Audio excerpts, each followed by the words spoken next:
Nem falar sobre a atriz. Atriz. Corta aí. Não. Vem comigo. Atriz. Tá Tá fala calor, sério. hein? Porra! Calor. Alô, amiga. Jabulani. Tá chovendo.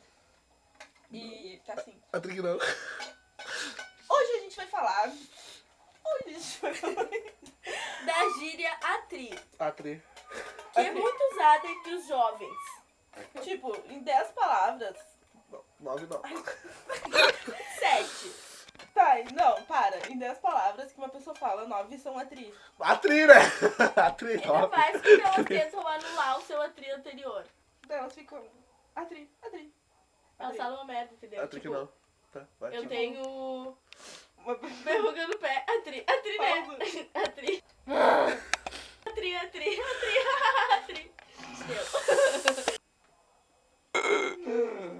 Ela desapareceu, meu.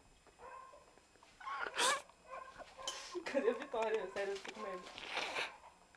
Tô muito com medo. Ela. Pagadinho. Ei, xalé. Não. O que eu faço agora?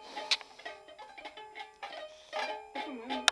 Vou cantar até você ouvir aqueles versos que eu fiz para te ver sorrir. Atri. Atri é uma palavra muito usada, que nem ou não. Tipo, eu vou na beira, ou não. Avá. Avá também. Eu vou ali na esquina. Ou Ou não. não. Aba! Tipo, Atri. Nestlé. Ou não. Atri. Sacou? Atri. Avá é mesmo? Ou não. Atri. Atri, né? Atri. Que bom. Atri. Tá, era isso. Então, vem comigo.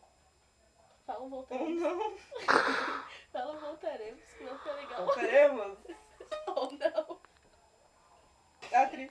Tchau. Vem comigo.